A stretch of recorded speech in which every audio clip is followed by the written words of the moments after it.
This is like a fraught decision. How would you say it? My therapist is out. Yeah. Great. My therapist is out. Yeah. You don't have to make it a big deal. Have you met me? Welcome to My Therapist is Out, an open space therapy collective podcast. We are your hub for queer and trans mental health care. Each episode, we'll speak with one of our therapists or collective members and chat about a mental health topic using a queer lens. And I am your host, Renee Johnson, licensed professional clinical counselor, art therapist, and founder of Open Space Therapy Collective. This week, we're chatting with collective member Jenny Nigro. Jenny has spent the last 10 years working in nonprofit mental health, both in New York and California. We're really excited to talk with them today. This is My Therapist is Out, and my name is Jenny. Hi, I'm Renee, and we are both part of the Open Space Therapy Collective. Today, we are going to be talking about the differences between traditional psychotherapy and community care-based psychotherapy and what that kind of looks like. So to kind of start off, how would you kind of define the two? What are the big differences or your experience with those two spaces? Sure. I think traditional psychotherapy might be what a lot of people think of when they think of therapy. Mm-hmm. Lying on a couch in a windowless office while someone asks you questions and scribbles things down on a pad mysteriously. Mm-hmm. And you're like, what are they doing? Are they drawing stick figures? Are they writing their shopping list? Like, are they gonna turn my deepest, darkest secrets into a novel? Mm-hmm. It's very sort of mysterious, and there's sort of this veil that's created, and I think about it a lot in terms of the power differential, because you are in a room with someone with fancy degrees on their wall who is charging you a lot of money so that you can, sit and talk. And there's sort of this unspoken power dynamic that is always kind of at play. Yeah, it feels very like cold and distant and like they're in charge and could kind of like send you to the hospital at any moment on a whim. Right. And even if they're not going to send you to the hospital, you're wondering, are they thinking of me as a diagnosis? Are they, quote unquote, treating me as, a depressed person rather than the whole person that I am? Yeah. And you might not know how they view you based on your diagnosis. Mm-hmm. You might wonder if they are just seeing you as a collection of symptoms to be treated like you would treat a burn or a cold. Mm-hmm. Yeah, that's really well said. It takes the personality and the relationship out of it, and it's very much like, oh, this is just here so I can treat my depression or to talk about my trauma, and they can just like keep their notes and check their boxes. Yeah, and I think a lot of sort of the old school of traditional therapy, there was this idea that your therapist can't have a personality, that they can't share anything with you, that they can't connect with you in any other way than is strictly professional, that they can't show you that they have emotions. And I think that is so at odds with this new collective community care approach that we're working on. Yeah, we are full of personality. So if that's like the traditional psychotherapy... Wow, rude. Okay. So if that's the traditional psychotherapy approach, is a little more stoic, more distance, what's the community care approach? What's the community approach? I'm so glad you asked, Renee. I think of the community approach as sort of centering and prioritizing connection. Because for many people, the source of their discomfort or stress or mental health symptoms might be disconnection in their lives. And if it's not the source, then it is definitely a result of their symptoms. Could be causing them to disconnect or not be able to fully connect with people, partners, friends, family, loved ones. And a community care practice really highlights the importance of being able to connect with someone. And if you're able to practice that with your therapist in a really safe space and have them see you as a person and you connect to one another as two humans talking, while they do still have the knowledge and skills behind that to appropriately support you as you go through this, that in itself is going to be a more healing process than an isolated stranger situation. The other thing I think that it's important about community care is that it recognizes that sitting in a room with your therapist is not going to give you everything you need to heal. It's one piece of the puzzle. And the more you can involve other aspects within the community, the more like fuller and richer and hopefully healing your experience will be. Yeah, totally. That's a really important piece of this, right? Like where I think traditional therapy mindset is the therapy itself is the work, where in community care mentality and the way that we approach it, it's just a piece, right? There's an hour a week where we're going to process and talk and we're going to practice connecting and we're going to play out some of these relationship things in a very safe way. And then the work is really the rest of the life. It's finding other parts of your community. It's finding where to put those boundaries down and like, oh shit, I should have put a boundary down there and I didn't. Okay, let me figure out how to rehandle that. And really involving the whole social community life of somebody. Yeah, I kind of picture it as like visually, traditional therapy, it's like your life is in different boxes and maybe you have family, friends, work, etc., therapy, and then like you're hoping some of those things jump to the other boxes. Community care, you are the center and it's a circle and therapy starts here, and then I just imagine it like rippling out to the wider community, because as you're able to practice what you've worked on in therapy in other settings, you then enrich those relationships, and that effect continues to like grow and benefit more people in your community. Yeah. And not just you in an isolated bubble. Yeah. I always love it when I'm working with a client for a while and they come in and they're like, I noticed that my mom or my roommate or my friends are treating me a little bit differently, or they're not coming to me with every huge problem, or they're trusting me a little bit more, or they like have respected and understood this new boundary that I've started to implement, and they've started to change how they are with other people.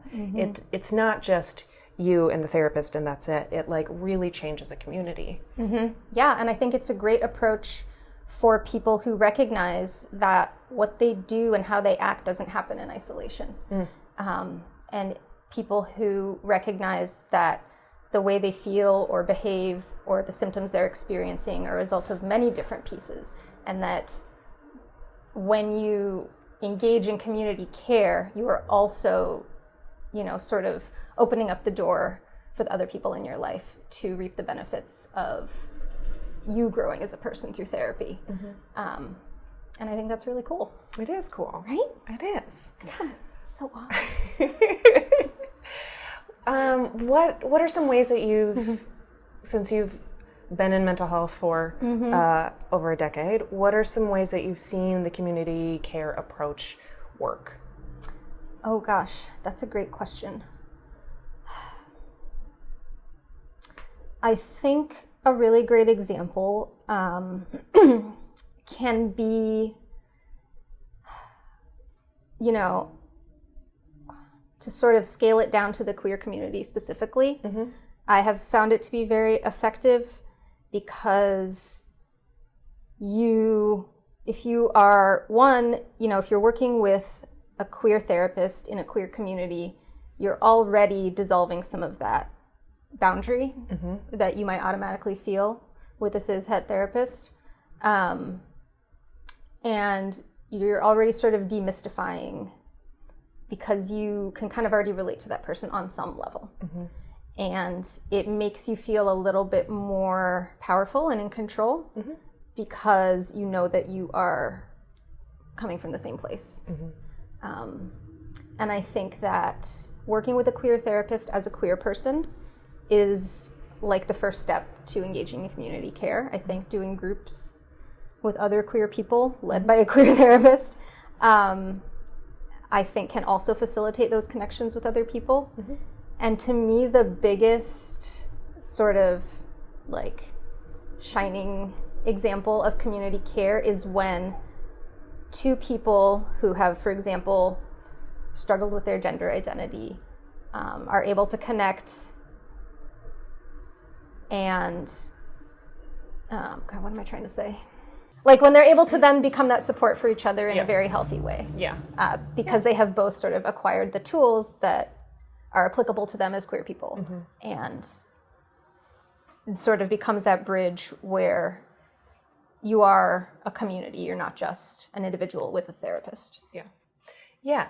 There's so many people that we see that maybe have one or two queer friends that maybe in the community in a different way that don't connect, or they may just be kind of unhealthy friendships and may just be friends because there's that part of the identity together, or it's not enough. Like one friend is often not enough. You need multiple people within that same queer community to be able to connect with in different ways. And so many people come in without much of that community already. And so to come in and work with a queer therapist who either has a very similar experience to you or understands it, is a way to start building that out and understanding how to connect with other people within our community. Yes, I totally agree. I think a lot of times, we don't know what we don't know, and we don't know what we've been missing. And if you've never had that affirming space, you might not realize how much of a burden you've been carrying by trying to conform to other spaces, to straight spaces or traditional therapy spaces.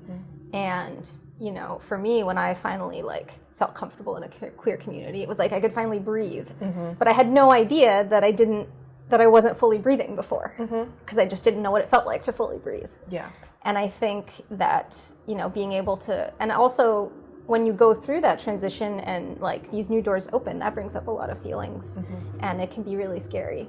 And I think having an affirming therapist to help support you through that can really help to integrate parts of your life in a way that you're not scared to bring your queerness front and center. Yeah. Well, when you're starting to find that community, it can be super validating and really vulnerable, right? Because now it's oh, cool, I can be my full self. And then you're oh shit, I've never been my full self before. This is fucking terrifying. What do I do? Oh my God.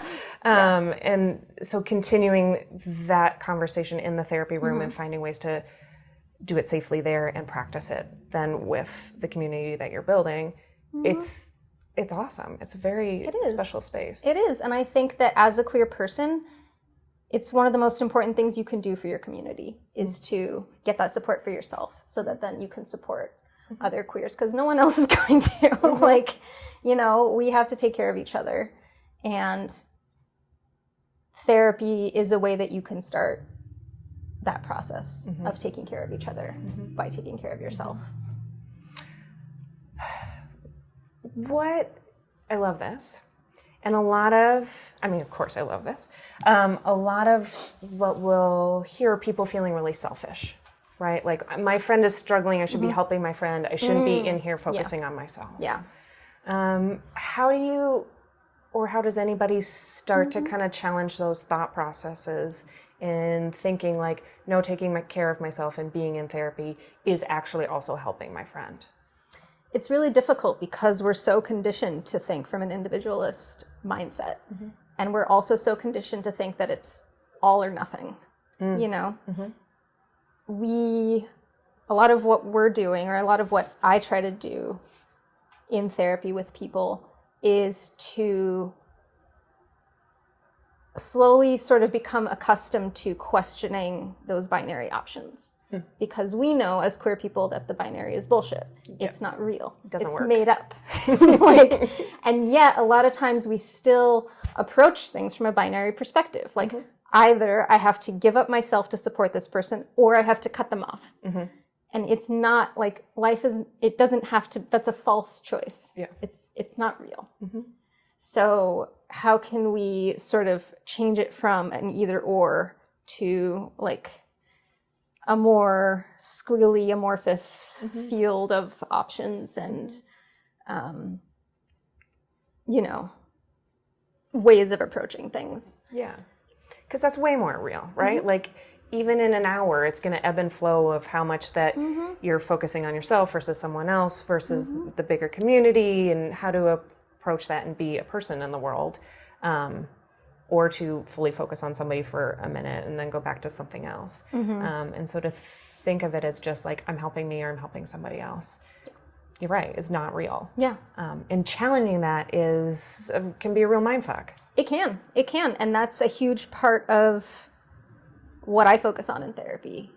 Because once you sort of start to unlock that and are able to start moving past those automatic thoughts, it just makes everything so much easier. You're like, wait, I don't have to care about this. Yeah. Like, these choices that I'm being forced to make aren't real. Like, yeah. What's an example, protecting HIPAA, what's an example that you've seen recently of somebody realizing that the binary choice isn't real and they can choose what they want? Oh, gosh. I can't think of something. Okay. Can you think of an example?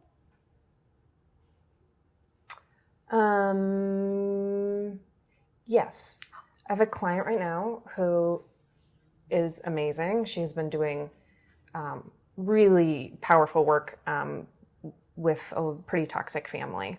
And she's really come to the realization and really been able to put it in practice more and more that she can be able to see the toxicity in the family, and just because she can't convince the rest of the family that it's toxic doesn't mean she has to buy into and play into that dynamic. Right. She can be like, well, I'm going to exist in this way and you guys can still do that, but I also don't need to cut you off. I can figure out how I want to relate to you and how I want to be involved in the family. And like the amount of like power and like personal like calmness and like autonomy that she's gotten just from this, I mean, a lot of other work too, but like that stepping out of that binary, it's really moving and really been impacting everything in her life. It then changes her relationship with her partner. It then changes how she thinks about her friend group. It then changes how she thinks about being in the workplace. It's like that ripple effect, like you mentioned earlier, is 100% there. That's a great example. Yeah. Love that. Yeah. If somebody's tried the traditional psychotherapy and is like, oh, yeah, it worked XYZ, but there's this other stuff that isn't working. Yeah. What are some takeaways that you'd want them to think about as they considered a more community-based therapy approach? I would say, I would suggest that they think about what it is that was missing from their previous therapy, what they'd be open to trying in seeing a therapist again. And, if it's someone who has felt sort of dissatisfied with the interaction, with the connection or lack thereof, or if it was working at first and then sort of stopped, it's okay to try a new approach. It's okay to try a new therapist. Like, this approach might not work for someone. Totally. Just because I think it's awesome and you think it's awesome. Like, maybe some people are like, no, I don't want to let my trauma seep out into the community. And, it's complicated. But I think the main takeaway is, if you have realized that you can no longer operate in isolation and you are ready to connect with other people, you may not feel quote unquote ready. You may still have a lot of the same traumas and issues and, unhealthy thoughts or behaviors that you have had in the past. If you feel like you want to try connecting with people through that rather than hiding it, then try collective community therapy. Yeah, it's a great way to put it. It's really stepping out of that isolation and let's try something different. Yeah. And it's trying. And if it doesn't work, that's okay. Yeah. Cool. Well, awesome. Thank you so much. Thanks. We'll have Jenny back plenty, and we will see you soon. Bye. Thanks for joining us. We'd love to hear your thoughts on today's topic. Leave a comment below or email us at communications@OpenSpaceTherapyCollective. You can follow us on all of the social medias, and if you're in California looking for a therapist, visit our website at openspacetherapycollective.com and book a free intro call with one of our therapists to see if we are the right fit for you. My Therapist is Out is an Open Space Therapy Collective podcast. Our therapists are Kristen Crow, Debbie White, and Renee Johnson. Our marketing and communications coordinator is Riley Andreessen. Marketing confidence cheerleader, Isa Gauchi. Our admin assistant is Maritza Ruelas. Operations and clinical consultant, Jenny